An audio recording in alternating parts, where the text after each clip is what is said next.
In my 15 years of FPS experience, I trained to Voltaic Masters twice. On top of this, I also trained many of my friends up and my subscribers to getting better aim. And while I did this, I realized that so many coaches are charging hundreds of thousands of dollars for mediocre information.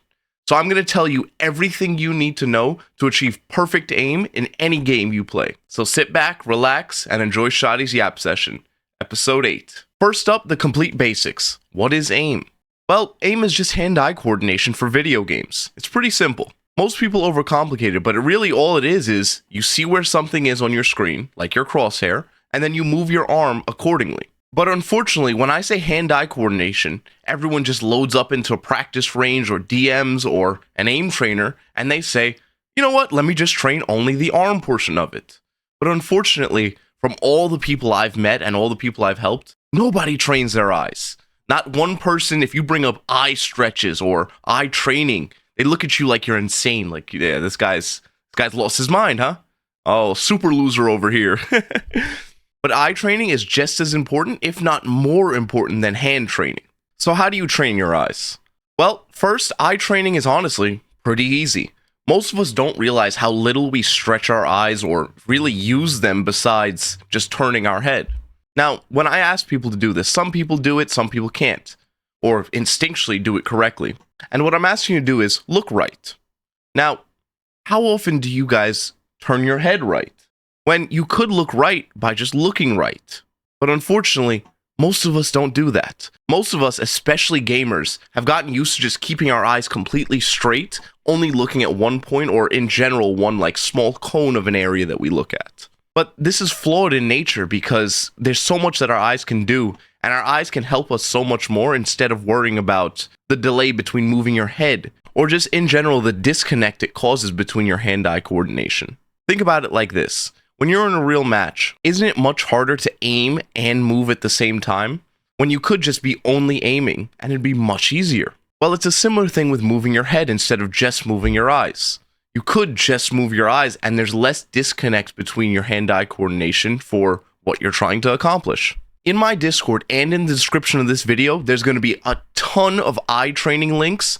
One is a website where you can load up tons of different eye routines that you can track them, you can follow them, you do lots of different things. There's going to be a video in the description about how to stretch your eyes so you can increase circulation in your eyes, and you can make it easier for you to get used to using your eyes to aim. And one secret thing that I started doing that not many people talk about is I train my peripherals. Now, how do you do that? What I do is I load up into a match. I load up into any game that has targets that spawn. For example, an aim trainer with one target, or Valorant range, or things like that. And what I do is I focus really hard tunnel visioning on my crosshair. And then whenever a target spawns, instead of looking at the target, I train my peripherals to be able to aim at the target without shifting my gaze. This has worked great for me. And it also helps you hit those really cool clips where you're just flick, bang, easy. Now, speaking of staring at your crosshair, there's a notorious debate about should I stare at my target? Should I stare at my crosshair? And unfortunately, the answer is kind of, it depends.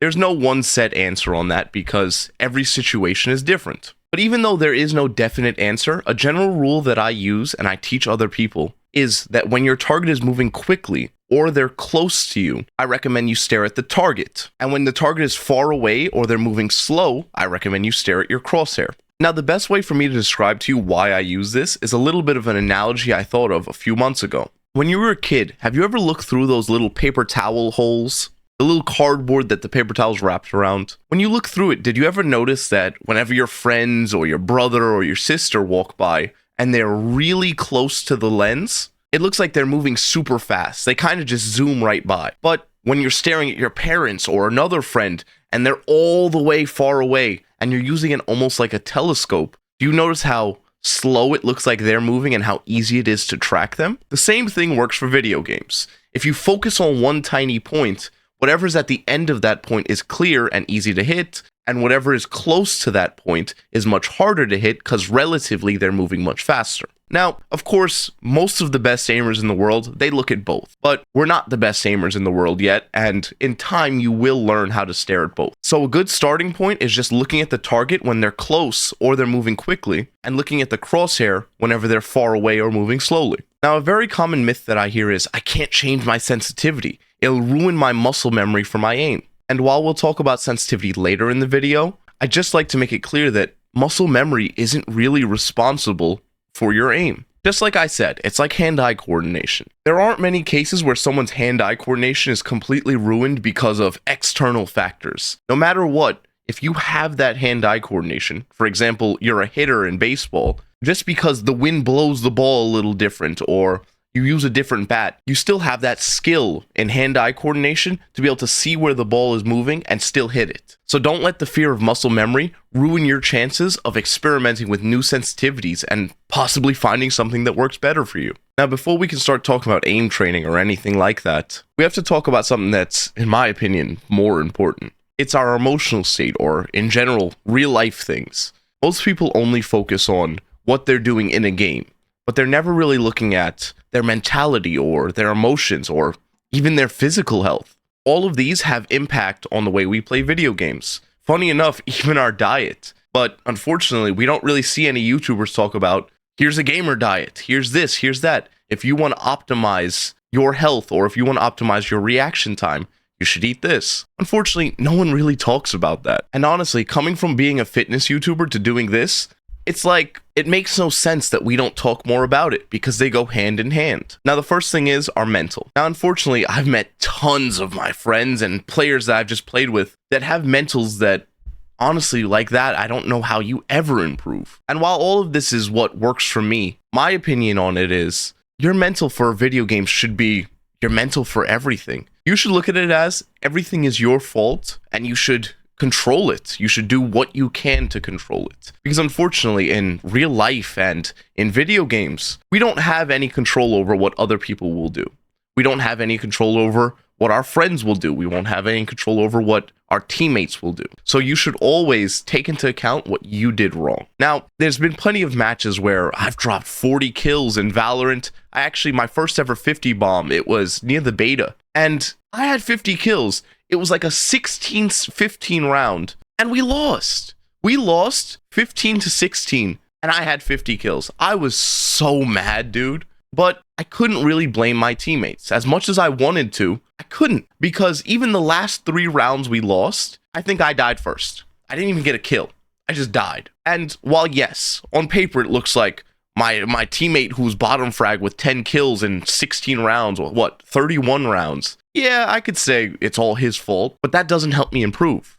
That doesn't get me any better. No matter what I say about him, I still choked. I still lost gunfights. I still made mistakes. And the only person I can improve is myself. I can't improve somebody else. I can't tell somebody, do this, do this, do that. You can try to. You can always try to micromanage your teammates. You can try to convince them to do certain things or do things certain ways. But at the end of the day, no one is obligated to listen to you. No one's obligated to do what you say. And no one's obligated to play the way you want them to. There are plenty of people that hate the competitive aspect of video games. They play comp just because their friends want to play comp. So they don't care when they're throwing your elo because they don't care about their elo. Now that we have your mental settled, we also need to worry about the way you play. Unfortunately, just cranking your neck and hunching over like a rat isn't good enough posture to play really well. And I've met many people. I actually just got DM'd on my Discord. I haven't responded yet because I've been very busy and I've been working on this video. But someone DM'd me a video of them playing, and they DM'd me a VOD. And the preview of the VOD showed them playing. And fortunately, because of all the experience I have playing FPS games, I saw that VOD, and before I even clicked on it, which I still haven't watched it, I knew one issue in his aim instantly. His arm, when he played, it was a mile away from his body. It's like he was reaching forward, overextending his arm to aim. And yeah, of course, there are people that play like that and play really well. But in general, for most people, you want to almost keep your elbow close to your body, almost tucked. I can't keep it tucked.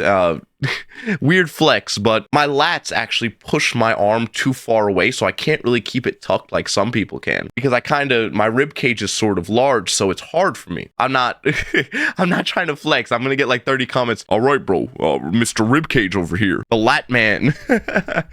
But it's the truth. I can't really keep my arm tucked too hard because it pushes it out almost. So I keep my arm slightly ahead of my body, but still sort of connected to my body. So it's not like I'm reaching. It's not like I lose that stability. I still have the stability of pressing up against my own body with my arm. And just this little bit of stability made a huge difference in a lot of people I know in their aim, because we don't realize how hard it is to aim when your arm is sort of floating. You're kind of just dangling out there doing your own thing. So that's a good baseline for arm position. But for your monitor position, what I've found is when you're really trying to hold an angle, or you're trying to really like focus on a point, I recommend getting so close you can sniff the pixels. Now, eye doctors will say, oh, that's a bad thing, blah, blah, blah. You're right, but if you do the eye stretches I told you about, you won't have to worry about that. But I recommend when you're holding angles, or you have something that you know that they're going to swing from there, and you know that you're forfeiting every other angle and you only want to hold this one, then I recommend you get really close to your monitor. Now, if you have above like a 24-inch monitor, it gets harder.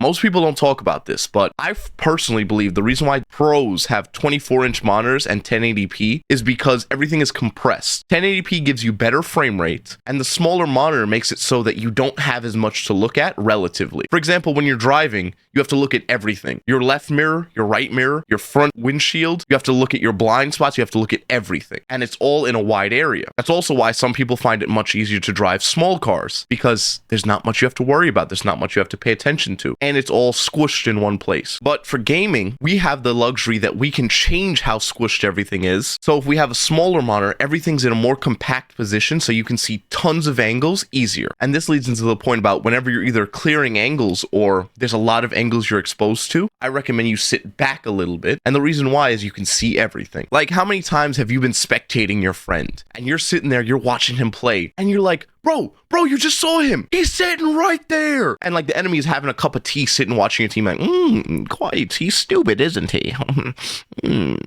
But it's because your teammate is probably tunnel vision holding different angles than what you were looking at, because you're spectating. You're not going through the stress of, okay, is he here? I feel like he's here. I'm going to watch here. And whenever you watch certain areas, you forget about others because you either don't have your peripheral vision trained enough, or you're just too tunnel visioned and you just can't see enough. And this is also why it was such a struggle for me when I first switched to a 27-inch monitor, because 27 inches from going from 24 was crazy, because it felt like I had so much to look at. It was like I had a TV screen sitting in front of me. Now, of course, that's exaggeration, but it was a very big difference in my opinion, especially because I was one of those tryhards that bought like the BenQ Zowie and all that. So I had that little compact screen, everything, 1080p. It was all in one place. It felt so easy. Then I switched to 1440p with a 27-inch, and I'm like, oh my God, what is all this? You know? Now, for your posture, everyone on earth knows what posture you should have. Now, actually, a cheat that I've used for posture, which I don't know why more people don't do this, instead of doing the typical like look down on your monitor setup that people do, I sort of have my monitor above me, almost at head level, and I look sort of down at it, but while my neck is completely straight, which is much easier because I buy a monitor arm and I push the monitor arm all the way up and then tilt it a little bit. When I do that, my neck almost naturally stays straight. I don't really have to worry much about posture or hunching or anything like that, because where my monitor is, it's hard for me to sit there and hunch. I almost have to be trying to. But you guys know the deal. Sit up straight, you know, it helps your... Actually, something my teacher taught me in high school, I think. One thing he said was, with the way our human body works, if you sit there and slouch, you get more tired, you get less alert, you get a lot of things, and it's just from the flow of air. The way your air flows whenever you're sitting there upright, chest puffed, you flow much clearer, and you get more oxygen in your blood, you get more pumped up almost. There's a lot more you can do with that. But whenever you're slouched like that, there's nothing you can do. You compress your airways, you breathe less optimal. We always talk about mouth breathers or breathing from your lungs instead of your diaphragm and things like that. It's a lot of different things. And speaking of breathing, one breathing technique I learned, and this is a little random, but what I started doing is I actually learned it on, I don't know if it was Joe Rogan or if it was Andrew Huberman, but he said you can basically And what it does is it pumps up your adrenaline. You're basically taking really fast, hard, like deep breaths. Pause. But you're doing that and you almost hype yourself up. You get your adrenaline pumping. And I started doing that. And sometimes when I'm starting to fall asleep, I do that a little bit and it really gets me going. It gets me at least like awake more. Now, as for our diets, everyone knows eating garbage, eating McDonald's. Come on, man. You know that's not going to be any good for you. But there are a few things that I can list for you in the description and possibly in the video that if you intake them, they'll help your reaction time, they'll help your calmness, they'll help your alertness, they'll help your focus. And some of them are basically anything high in L-tyrosine, which is like nuts, for example. You could have trail mix, you could have whatever. And also, one big thing is blueberries. Now, blueberries, first time I learned this, I bought a whole container of them and I'd like eat handfuls of them before I played. And what blueberries can do is it can boost your reaction time. It improves your heart health. It's a great antioxidant. And blueberries have been proven to improve your memory. Now, I know a lot of gamers are going to say like, bro, I am not going to tell mom and dad, Mommy, can I have blueberry because I need it for my gamer subs? I need better aim. I know it's hard with your parents, but blueberries are pretty cheap and you guys can get it pretty easily. And same thing I did when I was like 16, I first learned this. I bought some, I put it in my fridge, and I just started scooping handfuls before a game sometimes. And it did work. It could have been easily placebo, but it worked for me. I did like it. I did notice something. Of course, with placebo, whenever you hear something and you think it might work, it works just because that's the way it works. But I do genuinely believe in blueberries and I do support people intaking them because I do think it will help. And honestly, what do you have to lose? We play video games. It's a free bonus. And speaking of your diet, water intake. Bro, water is so important. Also, if y'all make fun of me for water, I'm from New York. All right, if you couldn't tell, that's why I say water. I don't say water. Alright, but water intake is really important because not only is it most of our body, but water also is almost directly correlated with everything in our life. Every aspect of performance, every aspect of our looks, everything. If you sit there, if your skin looks worse, if your hair looks worse, if your reaction time is slower, if your arm feels sluggish, if you feel like you just can't think straight, almost always intaking more water will help. So please make sure that you always take your water breaks. Make sure you try any fun way to improve your water intake. One thing I used to do, which it doesn't really work for me because I kind of just got bored of it. I used to download apps that you'd raise like a pet or a plant or something. And you just whenever you drank water or whenever they remind you to drink water, you could sit there and say, all right, I drank it. And then the plant will grow. And that kind of helped me for a little bit, but it's a lot of work. Who cares? What I like to do is personally, I buy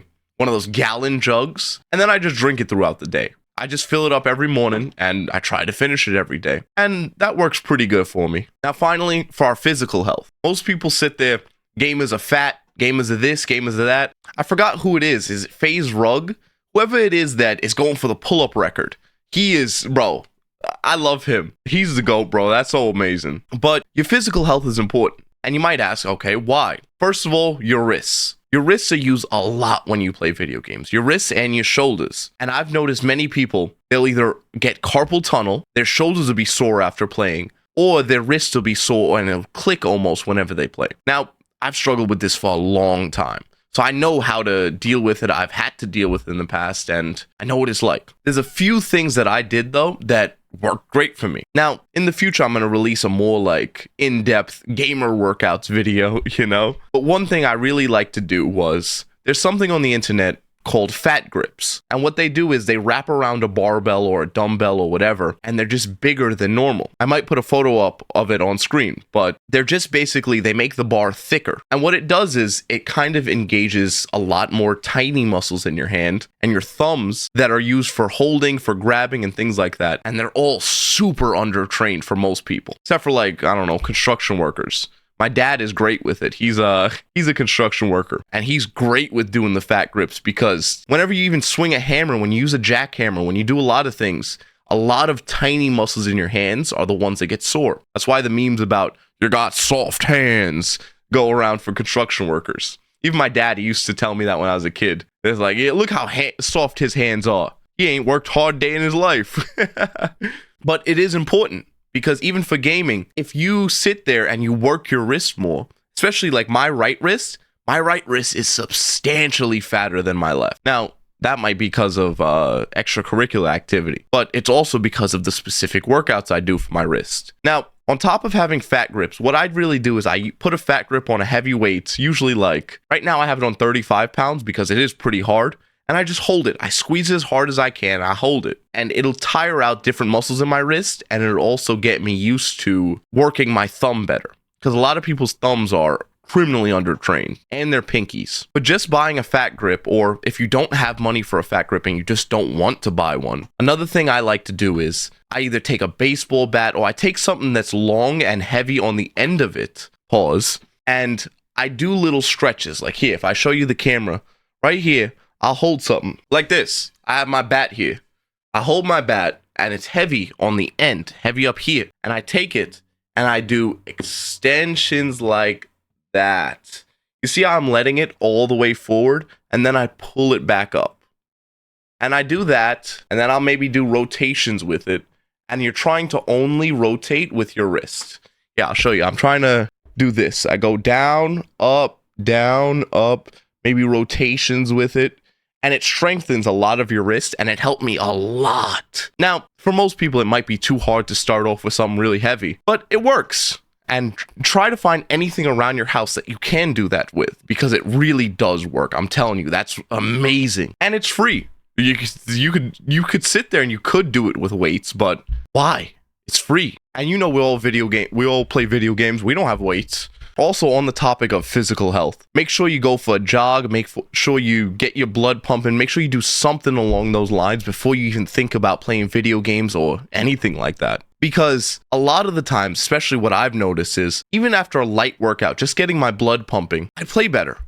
I feel better. Everything better. So instead of just wake up, roll out of bed, get straight on your computer, try to get out, try to do something. And it's also important for your circadian rhythm, which is basically responsible for all your hormones, your sleeping, everything. And it's usually correlated with sunlight. So whenever the sun is high, your body kind of get used to, okay, this is when I should be up. And then whenever the sun starts to go down, or whenever it starts to get dark, your body's like, okay, I should probably be sleeping sometime soon. But unfortunately, when we play video games, we either drown ourselves with blue light because of our monitors, and our body's confused. It's like, should I be awake? Should I be asleep? Or we sit in dark rooms, do nothing, and our body's like, I should be sleeping. And then you get sleep schedules like my friend, where he stays up till, I don't know, 12 in the morning, 12 the next day, and then he'll wake up the next day at 5 p.m. It's so stupid, dude.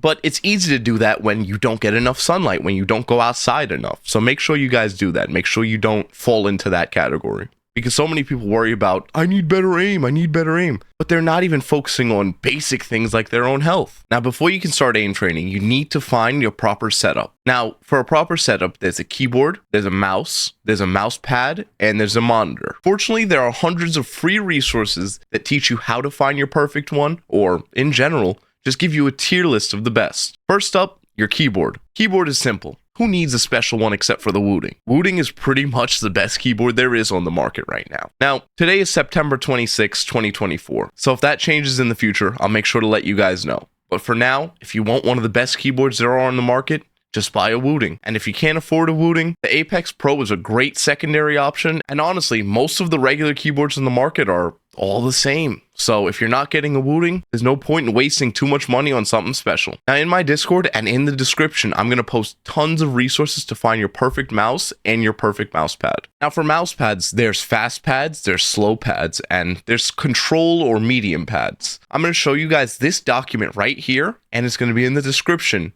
That's basically a mouse pad ranking sheet that you can look at, and you can decide based on what you see what kind of mouse pad you want to get. But in general, the best mouse pads, and almost all the ones I use, which if you look over there, if I post it, there's 20 of them, there's 30 of them I have. Artisan mouse pads. Artisan mouse pads are Japanese mouse pads that you can import, or if you live in Japan, just buy. But they're basically the top of the line mouse pads on the market, and they're by far the best. So if you do decide a mouse pad, if you're really looking for the best of the best, and honestly what most of the pros use, check out Artisan. And then for your monitor, there's something called refresh rate, or hertz. And refresh rate is basically how many frames that you can see on your monitor whenever you're playing. Now, if I get 300 frames, if I had a 300 hertz refresh rate, I could see all 300 frames, and my screen would be updating much faster than if I had a 30 refresh rate monitor. Now, the baseline nowadays is minimum 60 hertz, but I would recommend, if you're starting, the most important thing, before you even worry about mousepad, anything, please get a 144 hertz monitor. 144 hertz is a perfect baseline, and if you really want a clearer image, I would recommend you get a 1440p monitor. Now, one mistake a lot of people make with their monitor is they don't realize that if your monitor is a 144 hertz refresh rate, if you lock it at 144 frames, it's actually worse than if you could get 300 frames. And long story short, it's because of frame generation and faster frames, but to spare you the nonsense, basically, if you can get more FPS than your monitor's refresh rate, it's almost always better to leave it and let it be uncapped so that you can always get those fresher frames. Now, the opposite is also true. If you can't get 144 frames, if you can only get 60, it's often better to put your monitor refresh rate down to 60. And the reason why is you'll get frame tearing, you'll get skipping, you'll get a lot of problems, a lot of visual issues that most people don't even realize why it's happening. For example, when I used to play COD, and way back in the day, I had a 240 hertz. And when I had that 240 hertz, I was only getting like 120 frames on COD. And I would notice almost like ripping on my screen, it would look like visual tearing. And I didn't know why it was. Then I brought my refresh rate down to 144 hertz, and it was almost night and day fixed. Now, for everyone who doesn't know, if you buy a brand new monitor and you plug it in, it's not actually set to the refresh rate that you think it is. First of all, HDMIs, as far as I can remember, only go up to about 144 refresh rate. And display ports go up to 360, 540. Display ports go much higher. So first, if you buy something over 144 hertz, make sure that you buy a DisplayPort cord. But just buying a DisplayPort cord isn't enough. You need to go into your PC display settings. Then you scroll down to advanced settings, and you need to change your refresh rate from 60 hertz, which is default, up to whatever you paid for. Because there are so many people that they don't even know about this, and this is their first time hearing about it.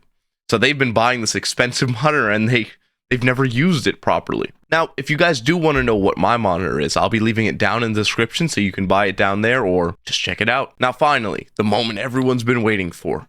How do I choose my mouse, and what about mouse grips? Now, choosing your mouse it's pretty hard. A lot of it is your own perspectives. It's a lot of comfort. It's a lot of your own decisions. Now, what I've learned is smaller mice are almost always better for better aim. That's also why you see most of the pros and most of the people that dominate aim tournaments and things like that, they all use smaller mice. And the reason why, in my opinion, is it's easy to control. You can make really small micro adjustments. You can make fine motor movements. You can do a lot with it. But with a bigger mouse, there's only so much that you can do, especially with depending on your hand size. There's only so much you can do to make fine adjustments. So what I do is, there's a website in the description. It's called rocketjumpninja.com. On that website, you can sit there and you can go to mouse search. And in mouse search, he teaches you how to measure your hand, how to choose leniency, and how to choose a mouse perfect for your hand size. Now, this doesn't always work because for me personally, I love smaller mice, but I have baseball gloves for hands. So I figured out that my preference is short mice, but wide enough to fit my hand. Because if you're using a mouse that's too small, you're almost asking for carpal tunnel. Because the reason why a lot of people get pain in their hands when they play is they're playing with mice too small for their hands. But whenever you're playing a mouse that fits your hand properly, you could play for hundreds of hours and feel little to no pain. So what I do is I use Rocket Jump Ninja's website to find a perfect mouse size for me. And then I head over to eloshapes.com and I search up mice that have similar sizes and then look through them to compare shapes to see something that fits more of what I'm looking for. But if you already have a mouse that's perfect for you, what about your mouse grip? The way you hold your mouse is almost more important than the mouse you use, and it also decides which mouse you use. There are three main grips. There's fingertip, there's claw, and there's palm. Now for fingertip and claw, you can almost use them interchangeably because it almost depends on how close you keep the mouse, if you keep it mounted in your palm. There's a lot of different little things to it. But for fingertip grip, the benefit of it is that you can make very fine adjustments and you can make very small movements and be very precise with it. However, it is worse, in my opinion, for tracking, and it is worse for stability because you only have your fingers to control the mouse. You can't do what you can claw grip, where you can mount your palm back on the back of the mouse, and you can still claw it like that, and you have the stability from your palm holding the mouse. Claw grip and palm grip are very similar, but claw grip is almost superior in every way.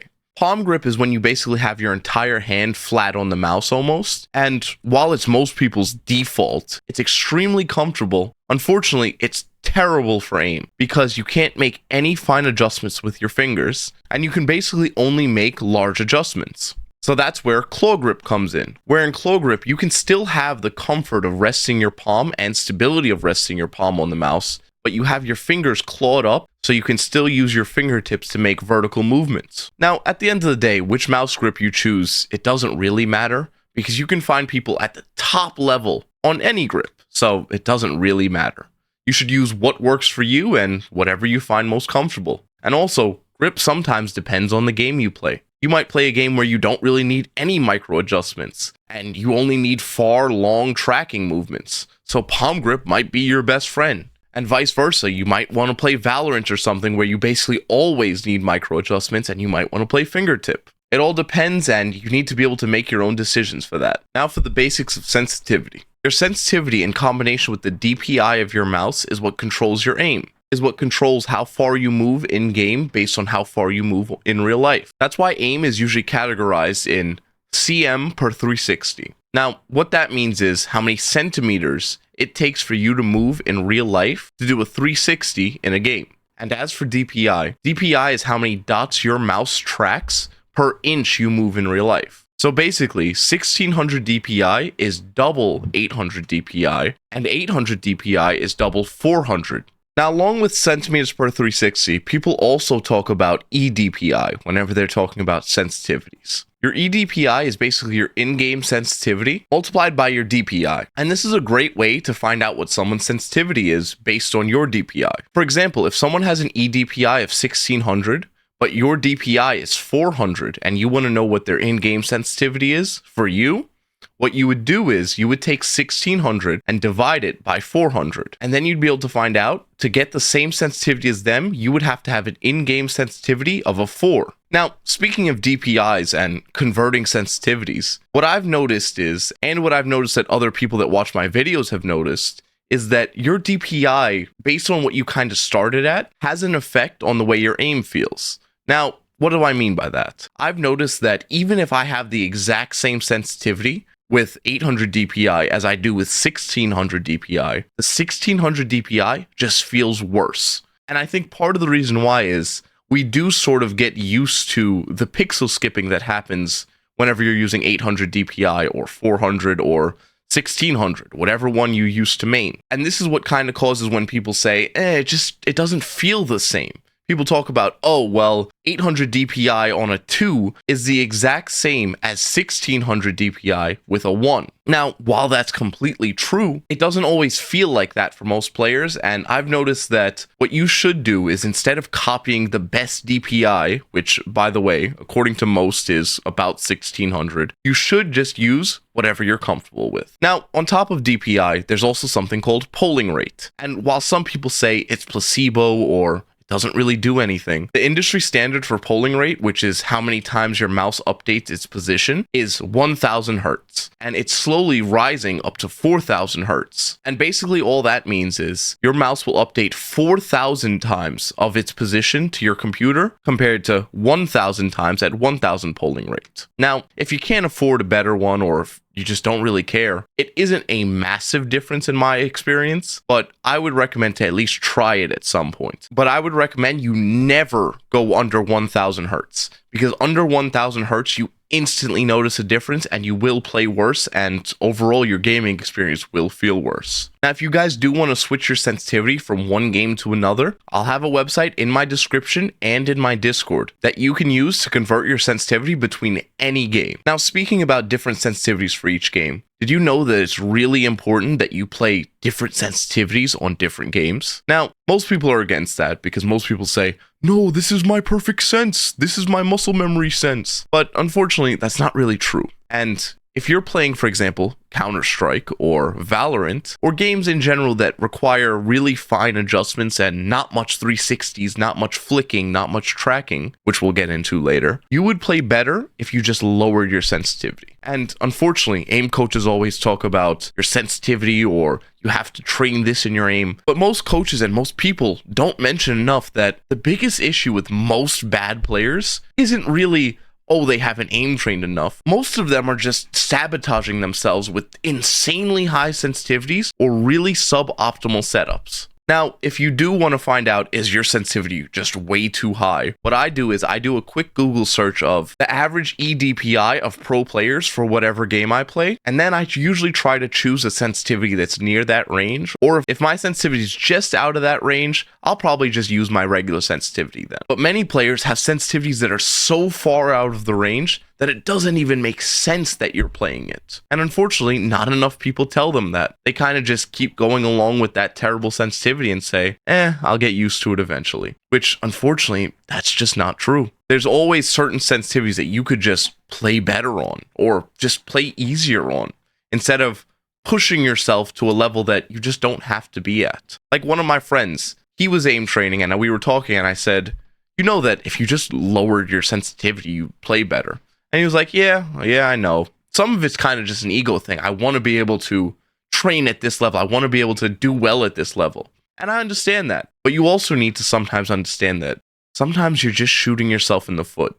Now, earlier I mentioned how you should be working out because you'll use your wrist a lot in aiming and you'll use your arm a lot in aiming. But how do you know which one to use? And is there any benefit for certain ones over others? Now, a general rule that I go by is wrist is best for micro adjustments, small adjustments, while using your arm is better for slower sensitivities and wider adjustments. Now, unfortunately in aim, there's lots of ways that you can bottleneck your gameplay and bottleneck your skill. You won't be able to achieve your best level of skill if you've only ever played with your wrist and you've never played with your arm. And the same is true for the opposite. Now, if you do want to train your arm or your wrist, there are very easy ways to do it. And later in the video, I'm going to teach you guys how to make a perfect playlist based on your weaknesses and based on your skill level. But if you do want to specifically train your wrist, I would bump your sensitivity up to much higher than what you're comfortable with, and then I would practice or play matches with that sensitivity, trying to still perform at the same level you used to be able to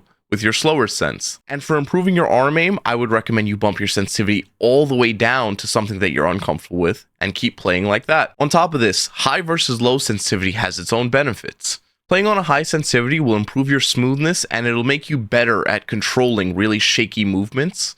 And it's also why people talk about calm aim. You must achieve calm aim. You can achieve calm aim by either bumping your sensitivity all the way down to cheat, or you can achieve it by mastering a high sensitivity and be able to control it, and then you have a complete mastery over smoothness in your aim. And as for low sensitivity, when you bump it all the way down like that, you learn to master reactivity because you have to react with your whole arm and you have to react faster than you would with a fast sensitivity. And you get used to playing in really uncomfortable positions of your mouse pad, which we'll get more into later in the video.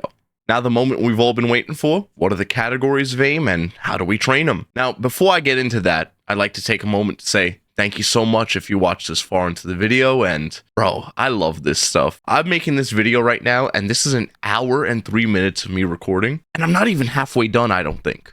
I'm pretty sure this video will be like 2 hours, more than that, which, first of all, that's awesome. 2 hours plus of like just pure information is amazing. This is something that I could use to teach anybody anything. And honestly, people won't really need to do any type of research beyond this video, which that's amazing to me. I love that I can I put all this information out there for everybody to see, you know? I hope it helps everyone. If you have watched this far and you're still listening to me, can you all do me one big favor? If you are enjoying this video, please leave a comment down below. It helps out my channel, it helps out the video get pushed more, and it helps YouTube realize this might be a good video. People might enjoy this.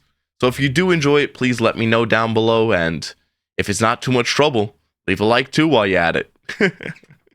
Anyways, thank you guys, I love you. Let me get back to it. Now, the categories of aim. There's clicking, there's switching, and then there's tracking. Unfortunately, most people make this much more complicated than it needs to be. Everyone's so worried about either selling a program or selling their coaching or just in general pushing their optimal way that we overcomplicate it, and most people don't really have the energy to care.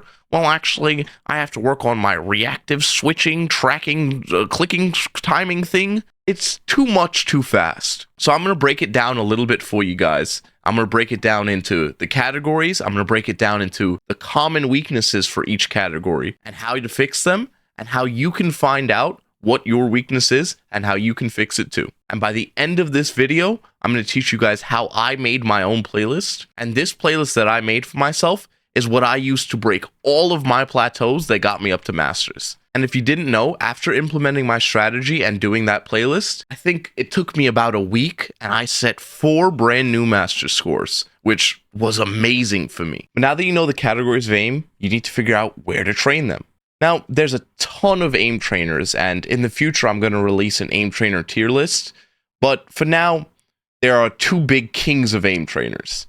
There's Aimlabs and there's KovaaKs. Now, Aimlabs, in my opinion, is worse than KovaaKs because it feels different. That's just my opinion and the opinion of many other people I've met. And also, it has less scenarios than KovaaKs does.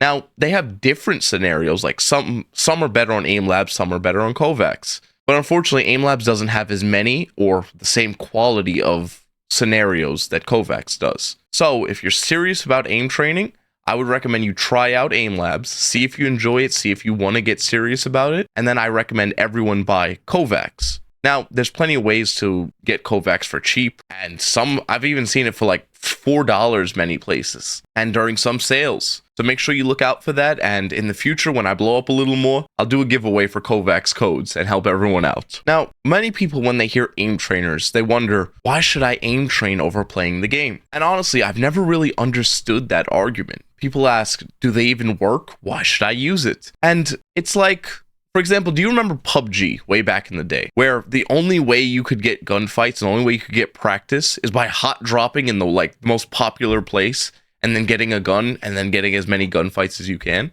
It's like, that's the only way you can do it. It's the only way you can improve, because a lot of it is just repetition, repetition, repetition. So aim trainers cut out all the nonsense. They give you raw aim practice better than you could ever get in a real game, because in a real game, you're always going to be dying.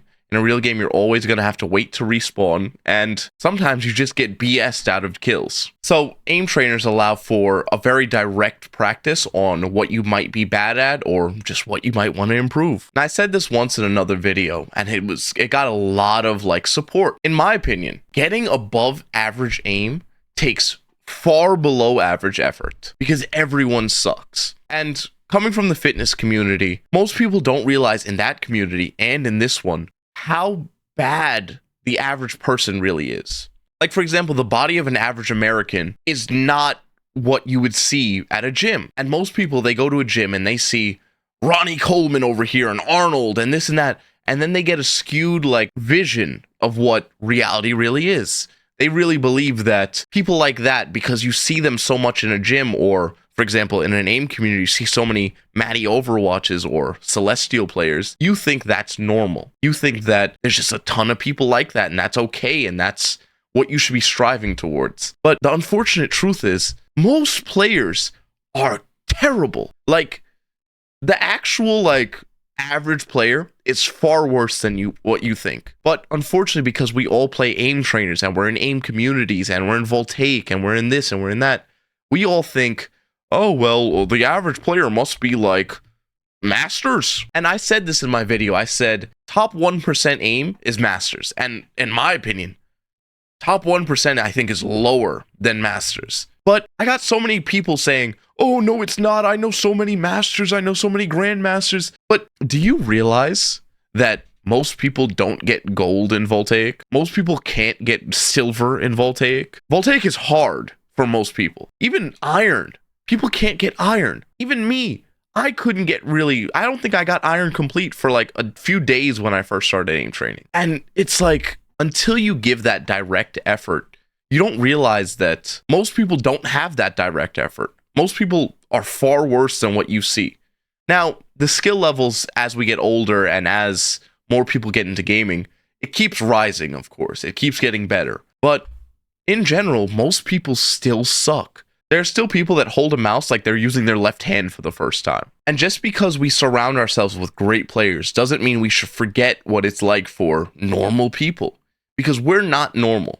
All the people that are doing aim trainers and Matty Overwatch and Voltaic players, we're not the usual. We're not normal. We're not what everyone else is doing. Yes, it's become more accepted, but if everyone was doing it, my videos would get more views. That's just the truth of it. Because most people don't even know about or care about aim training. Matty Overwatch doesn't get a ton of views because most people don't really know about aim training or care about it. But you make a Valorant video and you get 1 million views. Because everyone knows about Valorant. Everyone plays Valorant. But not everyone in Valorant, for example, watches aim training videos. Not everyone in Valorant plays aim trainers. There are plenty of people in Valorant that just aim at toes or have a mouse pad that's so small they couldn't aim if they wanted to. So just remember, it doesn't take a lot of work to get above average. It's actually really easy. And I'm going to tell you guys some playlists that you can use to get far above average in just a few minutes every day. And speaking of getting above average, most people also don't realize great aim gets you out of most ranks in video games. You realize that most people kind of suck. That's why you see the immortal aim demons or the plat aim demons in Valorant. Because if you have insane aim, and then usually a lot of people can get very basic game sense with insane aim, and they can climb to top 1%, top 2% in most video games. Even me, Spectre Divide, we were just playing it, me and my friends, and I dropped like 30-something kills, but I didn't do anything special. I wasn't 5-braining people. I wasn't big-braining the shit out of them. I wasn't big-braining plays people. I wasn't using a ton of game sense. I just used basic Valorant game sense and I used better aim. And we were destroying even diamonds, which is the second highest rank in the game. But most games are like that. Most games, if you just out-aim the other person or if you ego peek and just win, doesn't matter. You just blue lock everyone. Whoever the winner is or whoever the better player is the person who scores more. That's it. Whoever gets more kills is all that matters. And until you're at that higher level, there's no point in worrying about, oh my god, well, I didn't do a death ball strat. Oh my god, I didn't do this strat. I didn't use my game sense. Oh brother, use basic game sense. Like if you're sitting there, you clear the entire site and you didn't clear hell, but you're looking at heaven even though you cleared heaven, and then you get swung from hell, it's like you're just an idiot. Come on.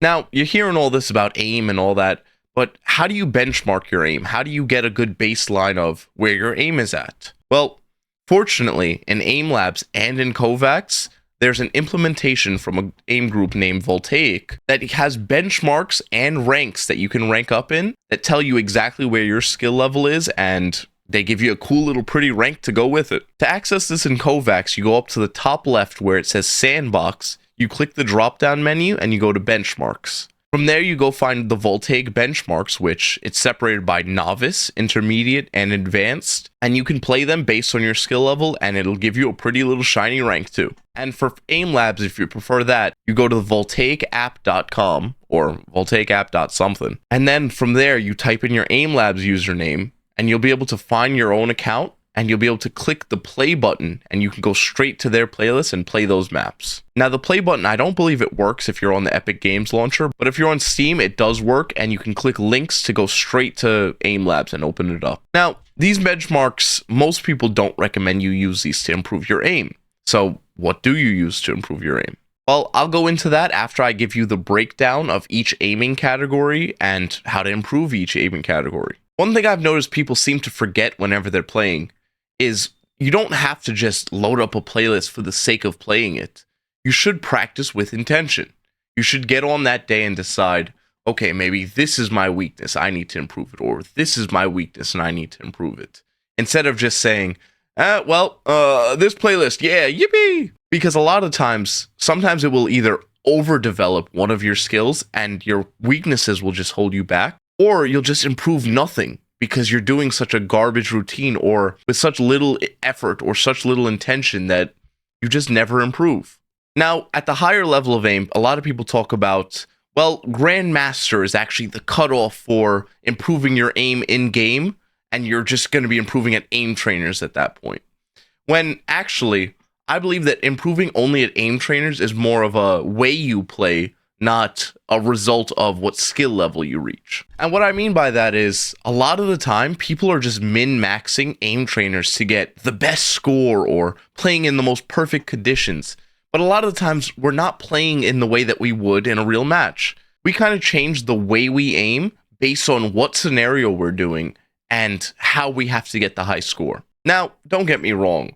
I've done high score optimization. I've tried to only change my FOV for these kinds of maps or lower my Sens because it does help and it makes it easier to get scores. But if your goal is just improve, I just want to be better at whatever game I'm playing, stop min-maxing scores. Stop playing in perfect conditions. Try to pay attention to the way you play in a real match and try to translate that into an aim trainer, which I'll also get more into that near the end of the video because I've figured out why most people seem to be good at aim trainers or good at death matches or good at practice, but they suck in their real game. Now, first up, for clicking. Clicking is my personal specialty, and it's what I've done the most on KovaaKs. I think it's because I always started as a CSGO player, so it was second nature to me. I was like, yes, click heads. I used to do the little workshop maps and everything back in the day. So I always loved click timing and clicking. Now, clicking has two subcategories, dynamic and static. And I mean, if you know what those words mean, you can figure out what that means. But if you don't, static means they're not moving, and dynamic means they're moving. Now, fortunately, in my opinion, static clicking is by far the easiest. You kind of just click, click, click, click. And the common issues I've noticed are actually issues that aren't really having to do with your static clicking skill. The few are, one of them is people are always over flicking. Another is they're always under flicking, which under flicking is pretty uncommon. Over flicking is the common one. Or they're missing too much. Or another one that I've seen way too much, they feel like they're on target, they click, and they're always missing. Now that one and the last one, they kind of go hand in hand, but not exactly. Let me explain. First up, over flicking. Over flicking is the king of everyone's issue. They're always talking about, bro, how do I stop over flicking? How do I fix this? And actually in my Discord, I responded to this just the other day. And unfortunately, it's not an easy answer. Over flicking is such a hard problem because there's so many ways to fix it. And one thing I've noticed that I've never understood, training your aim is the same thing as learning any skill, but most people don't treat it that way. And personally, the reason why it's taken me so long to release any type of coaching program is I don't really believe that most people need coaching.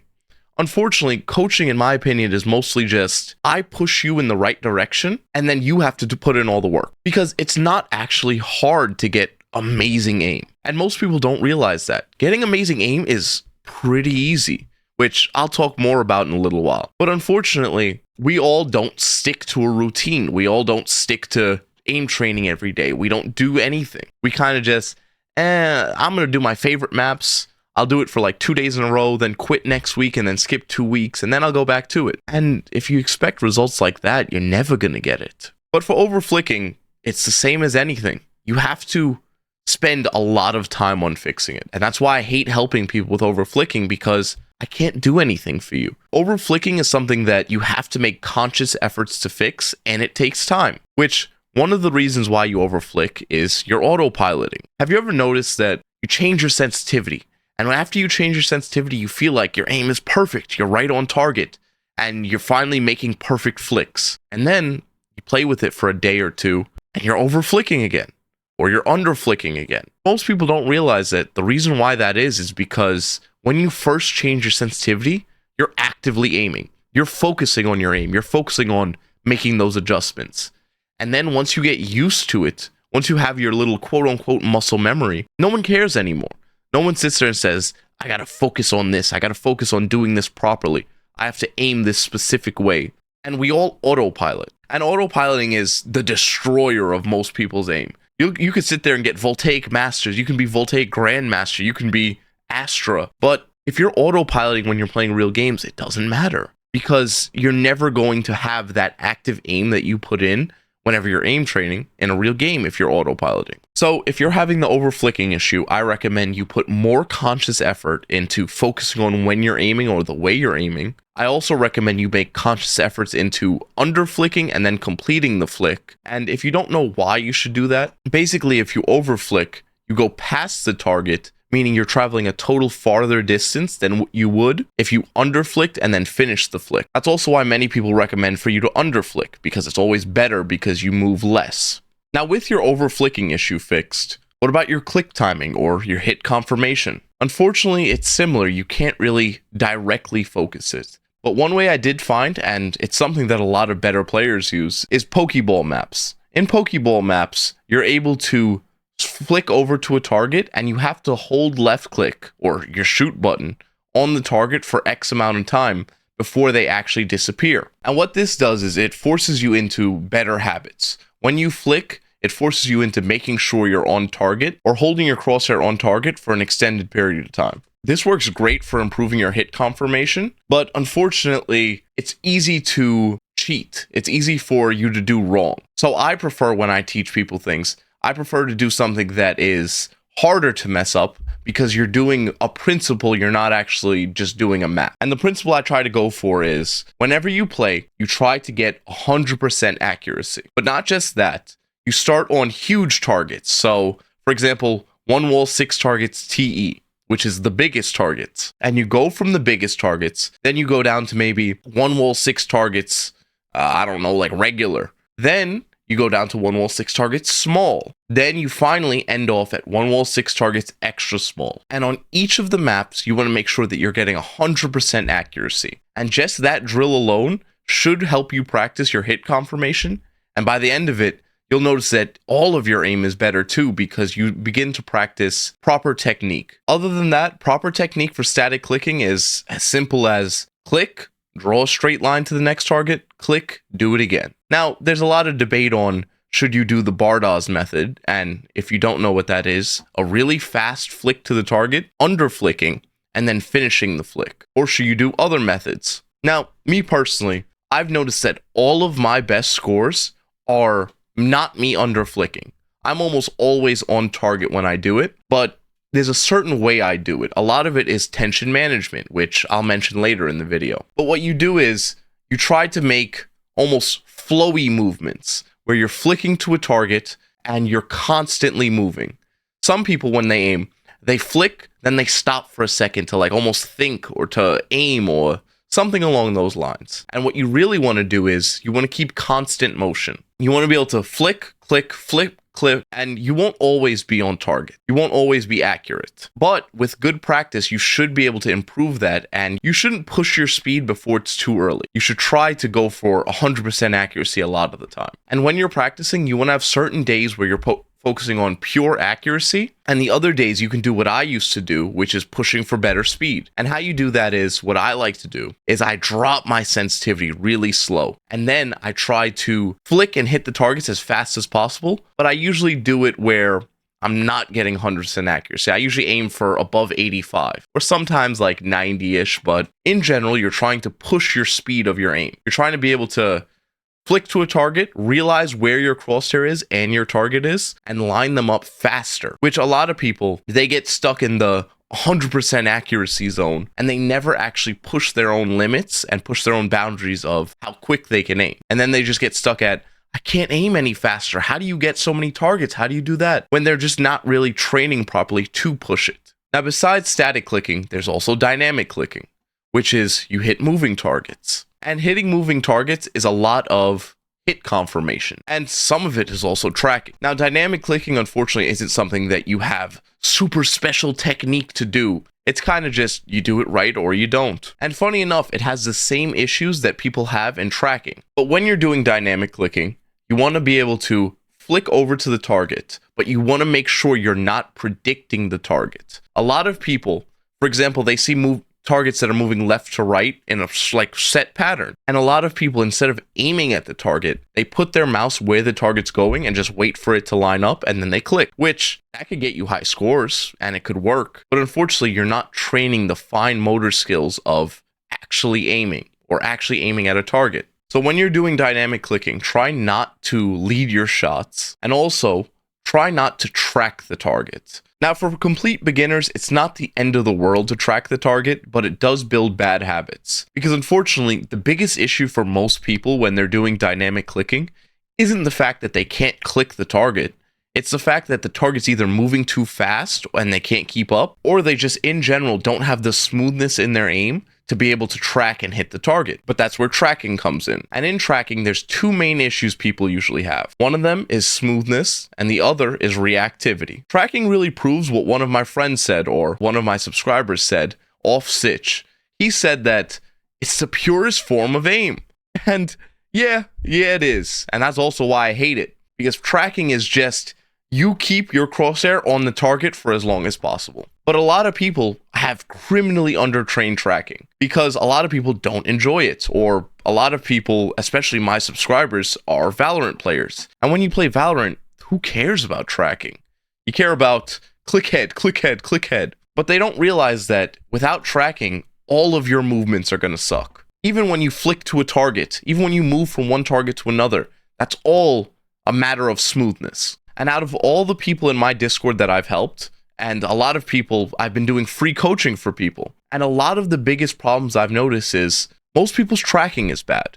And they don't even realize it half of the time. Most of the time they think it's something else. And funny enough, it's pretty easy to cover up bad tracking if you improve at other skills. But I've been able to see it in everyone's VODs. In most of the people I meet's VODs, they all show me their videos, and it's almost always a very clear reactivity issue, or a very clear smoothness issue, or a hit confirmation, which tracking also helps, because they're tracking behind a target, even though their crosshair is clearly off the target. Now, smoothness is important because a lot of people talk about something called calm aim, and calm aim is really just a matter of how smooth your aim is, or the level of control you have over your sensitivity. To get that level of control, there's a lot of things you can do, but from my experience, the best thing to improve your smoothness is by playing sensitivities that are much higher than what you're comfortable with, and then following the method that I'm going to mention near the end of this video on how to create your own playlist and how to improve with it. Now, the reason why I recommend using really high sensitivities is because when you're using a slower one, or your main sensitivity, you're able to control it a lot more, and you're able to shake a lot less than you would be able to if you increase the sensitivity. So what I force people to do is playing outside of your comfort zone, and this will force your body to adapt to the harsh situations that you put it through. Now, unfortunately, like I mentioned earlier, there is no magic pill, there is no magic method. There's nothing that aim coaches that are charging you hundreds of dollars or $50 just for an hour conference, there's nothing really that they can teach you. And the best analogy that I've found is, it's like a fitness coach or a piano teacher or things like that. Almost everything nowadays you can learn by just getting a basic understanding on the internet and doing what you have to do. With aim training, it's just practice more. With fitness, it's just eat right and work out more. With playing guitar, it's just play the guitar more and try new chords. Almost everything getting good at a skill is just starting and just doing it over and over. Now, of course, I've noticed that one big thing that a lot of people prefer, and the reason why a lot of the times people spend money on coaching, is you get that one-on-one help, or you get that extra push. I've noticed a lot of people, like even with gym memberships, we purchase a gym membership not because we can't just do push-ups at home or pull-ups at home, but it's almost the principle behind it and also the financial commitment. A lot of people are able to stick to something more when they feel like, if I don't do it, I'm wasting my money. If I don't do it, it's a waste of my money. And on top of that, a lot of people struggle with doing things on their own. We may know that if I want better aim, I just keep playing these kinds of maps over and over and figure out what I suck at. But it's much easier to just say, let me just pay this guy. He's going to teach me what I suck at, and I just listen to him. Because it takes a lot of the guesswork out of it. So I do understand why people do what they do. But if you're just a normal player and you don't have the money to spend on coaching, please just do it. Just keep practicing. Just keep trying new things. And there's more than enough videos on the internet that teach you how to do it, how to improve, what to do, how to get better playlists. And the community just keeps growing, so everyone will be willing to help each other. Now, speaking of coaching, I do plan to release my own program very soon, near the start of October. And it will be a limit of 30 people per month, and we'll have unlimited access, one-on-one access to each other. I give you guys playlists, I give you guys custom playlists, I work with you, and we do all the things together. But this will be more expensive than your typical $50 for an hour conference. But if you want any of the details and you're interested in aim coaching from me, join my Discord. It's where I'll be announcing the program, letting everyone know when I finally start coaching. Now, back to tracking. For reactivity and tracking, I like to do one of two things. The first thing is I drop my sensitivity to a slow sensitivity, because with a fast sensitivity, it's easier for you to make reactions because you don't have to move as much in real life to react to something. But unfortunately, that doesn't solve most people's problem with reactivity. Sometimes people's problem with reactivity is when they react, they have improper form after their reaction. Now, what I mean is, when you're tracking, you really want to focus on straight, smooth lines on the target. And this is important because in a real match, you don't want to make shaky, jagged lines every time you switch to a target. So in aim training, you want to try and practice smooth lines. But when you're reacting to something, sometimes they'll make short, fast strafe where they'll spam AD left and right. And when they do that, you want to be able to react but not panic. And unfortunately, most people panic and then their movement gets drowned out with the target. So what I do is I have people work on scenarios that are almost easy for them, but then they go on a sensitivity that's so slow that they have to react a lot more than they're used to. And it prevents people from doing what, personally, I've done a ton, which is bumping my sensitivity up. And then whenever a target starts AD strafing or spamming left and right, I just kind of shake my mouse on target and pray that I'm accurate. But with a really slow sensitivity, all of your actions have to be very deliberate. So you have to have that reactivity fundamentals built. Now, unfortunately for switching, it's not as much of you have this issue, you have that issue. Switching is actually a combination, and a very good combination of other types of aim. And what I mean by that is, if you suck at smoothness tracking, you're going to suck at evasive switching. If you suck at clicking, you're probably going to suck at speed switching. And the reason why is, speed switching is a lot of hit confirmation, which means you make a big flick, and you're able to line up your crosshair and your target at the same time. And evasive switching, on the other hand, you may notice that a lot of times when you're playing evasive switching, you'll make a big flick, but then you're on target and you almost shake right next to them, or you're barely off target and you just can't keep up. Now, my biggest recommendation for this is play both maps and figure out what your weakness is. You should be able to tell very quickly. Are you making big flicks and you're clearly off target and you're just not noticing, or you're not readjusting quick enough? If so, your issue's probably hit confirmation. And then you can go back in the video and go back to the hit confirmation part and figure out, how am I going to fix this? Or in evasive switching, when you switch over to the target, do you have a hard time keeping up? Do you have a hard time staying on target for those little bit of seconds after you flick? If so, you should probably work on your tracking. Now, personally, what I recommend is FugalXYZ or regen maps to work on your tracking and work on your big flicks and then tracking. But don't worry, we'll get more into stuff like that later on. Now, like I just mentioned, those are a lot of different big issues that people make, and they're the really common weaknesses in most people's aim. But if you figured out your weakness, maybe it's over flicking, maybe it's hit confirmation, but how do you really build a playlist to say, okay, I have this issue, I have that issue, and then after you build it, how should you play it? What should you do when you play it? And is there any specific strategies? Now, personally, the way I figure out what my weaknesses are and how I build a playlist around it is, first what I'll do is I'll benchmark myself. You can do this by playing Voltaic, or you could just play lots of different maps and see what you suck at. And this part of aim is usually the part where people try to ask for help or pay coaches, because they're not able to find, well, I don't know what map would fix this problem. I don't know what map would fix this problem. And unfortunately, a lot of it is experience. The only way you can learn what maps fix what problems is playing a lot of them, figuring it out. But fortunately, for everyone who can't afford it or who just don't want to pay for coaching, in my Discord, we have tons of different resources of different kinds of maps and different maps that work for different games. On top of that, Voltaic, which will be linked in the description, they have hundreds of playlists and different resources that you can use that'll help you expand your library of routines that you know work. And also, this is the reason why I promote so many people to use KovaaKs. Because, for example, in KovaaKs, if you play a map and then you realize, I'm really bad at this specific map, you can sit there and you can look up the exact same name, and many people in the community have made different versions of the map so that you can practice on different skills and different weaknesses you have. For example, there are maps like Track Stop or FugalXYZ. If you search them up, you're going to see a gold version, you're going to see extra small, you're going to see an extra fast. You're going to see lots of different variations for each kind of map. So specifically for clicking, if you're trying to find a map that you want to improve on or just something to work on different skills, there are two things that I recommend most people do. I recommend you use a Pokeball map, which is just the hold down maps that I mentioned earlier, or you can type multi-click in KovaaKs and search it. When you do that, multi-click will come up with cluster focused, it'll come up with speed, it'll come up with lots of different things that you can use to train different aspects of your aim. But honestly, for most people, unless you're just trying to be a complete Valorant main, I don't really recommend you specifically practice on your clicking. But what about for tracking?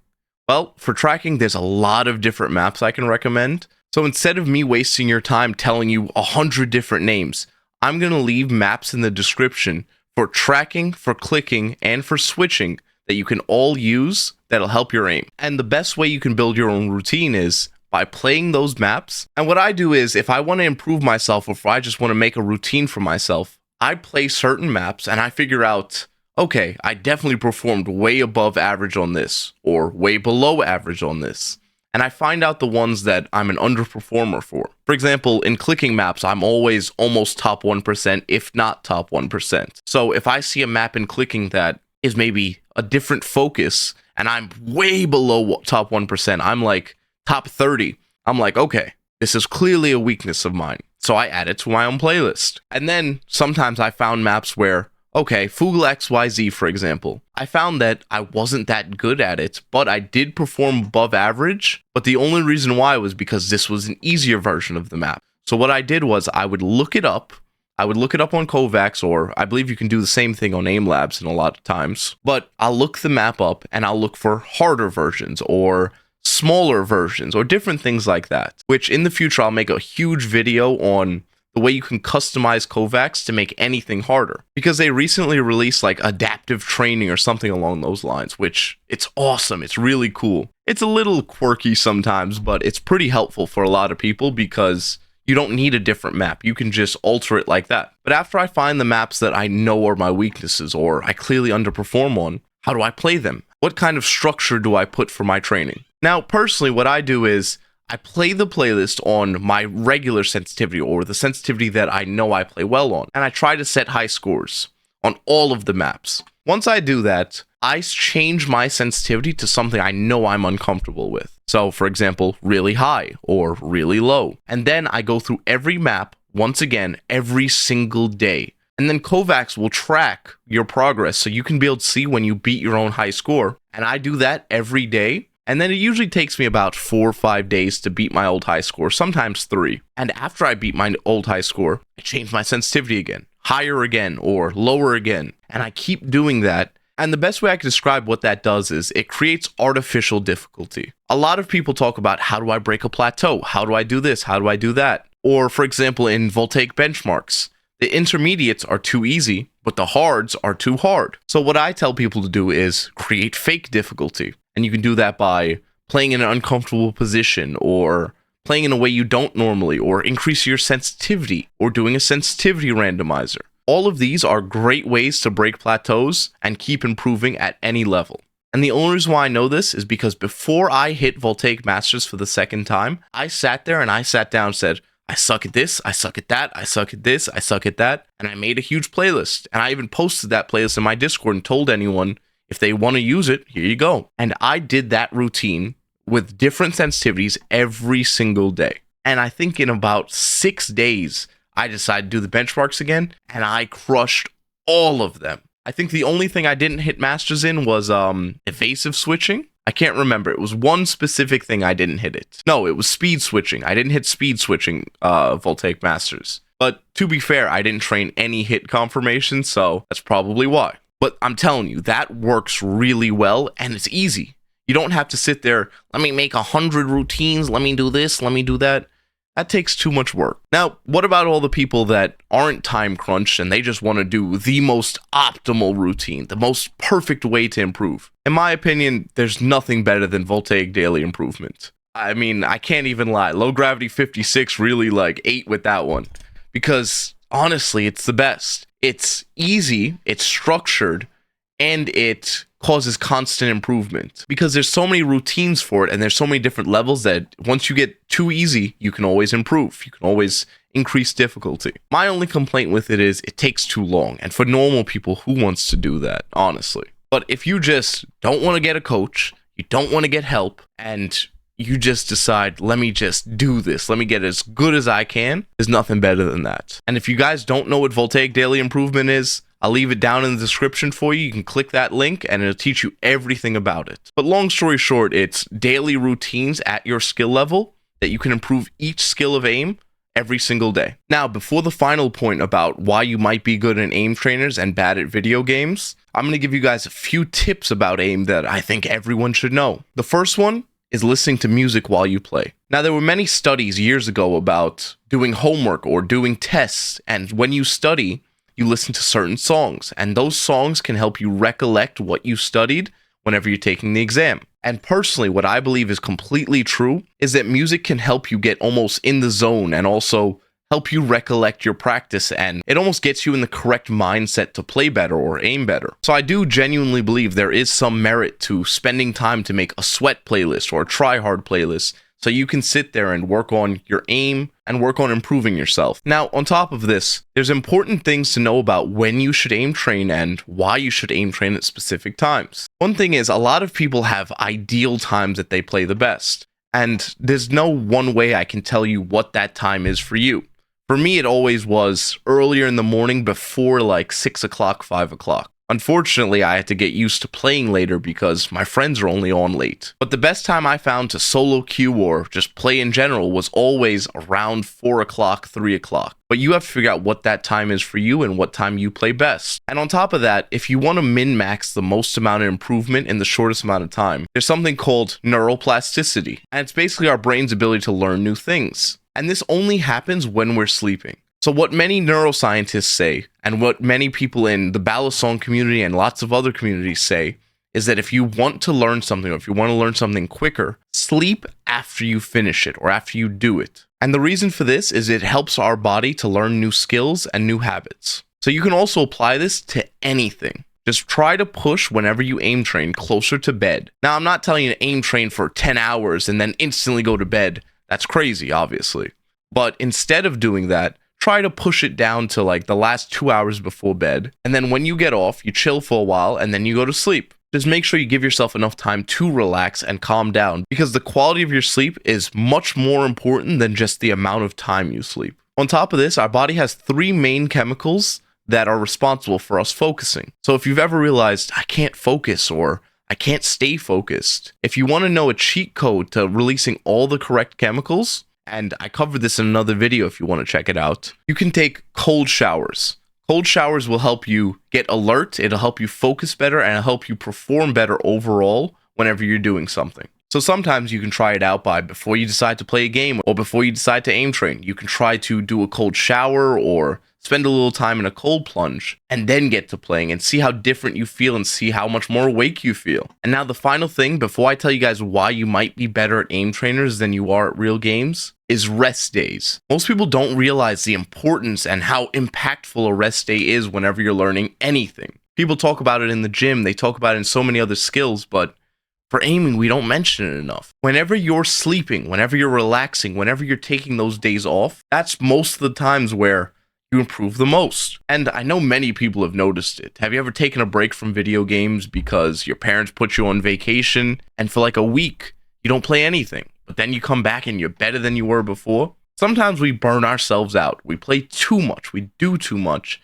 And it's no surprise that we just suck after the 80th time we're doing something. So remember to take a little bit of time off. Now, finally, what you've all been waiting for. Why are you better at aim trainers than you are in real matches? Now, I'll make a more in-depth version of this in the future, so if you're ready for that, make sure you subscribe and leave a comment down below what else you want to see. But the basics that I've learned and the basics that I'm going to teach you guys is, how often, whenever you're playing, do you look at yourself and say, wait a second, I'm playing this aim trainer completely different than I play in a real game? Or better yet, in an aim trainer, before you start aim training, how often do you decide, let me get to the perfect monitor distance, let me get my hand in the right spots, let me get everything in the right places? But when you're a real match, do you ever think about that? Before you go play a game of Valorant, do you ever say, wait a second, guys, my right hand, my ring finger is not exactly perpendicular to the hypotenuse of my mouse? But we always do it in aim trainers or in deathmatch, and we're always thinking about that, and we're always worrying about having everything perfect. But we don't put that same effort into real games.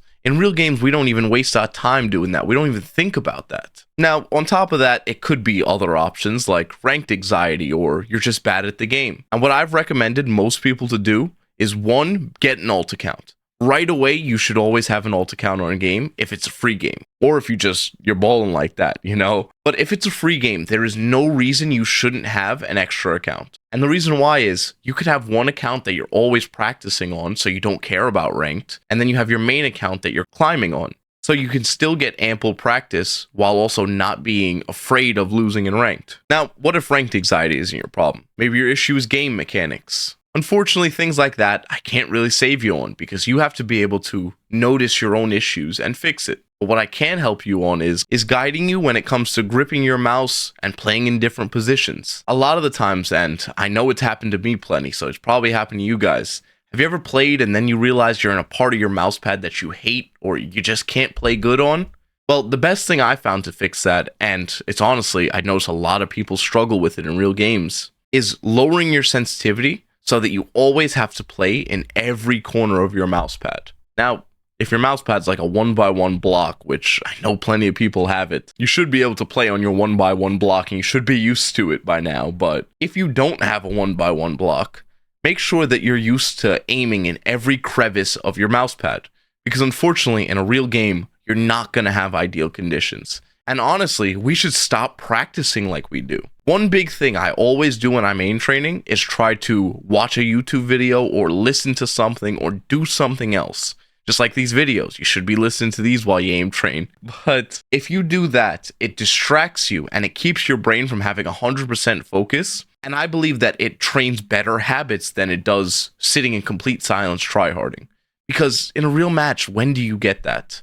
You always have little Jimmy telling you, you suck. Did you know Aimlabs is free? So why do we practice, and we practice as if everything is perfect? We shouldn't, unless you're obviously high score grinding. But if you're not, you should try to focus on playing in suboptimal conditions, because that's more accurate to what you'll play like in a real match. And on top of that, have you ever seen those videos where they talk about what aim trainers does to you? And then the guy starts playing Tile Frenzy when he goes into a real match. It's like, we sit there and play maps that aren't even similar to the game we play. Like, why are you not playing against small strafing dots whenever you're playing Valorant? But instead, when people are playing Valorant, they still go and play maps like tracking maps, or they go play 1 wall 6 targets TE. And it's like, yeah, it'll help your aim, but it's so far disconnected from what you'll really be facing in a real match. What's the point? You're just training something that is a novelty skill rather than something that you really need to improve, or something that is even useful in the game you're playing. Now, I know this was a long video, so if you stayed this long, thank you so much. I love you guys. And before you go, thank you guys all so much for watching these videos.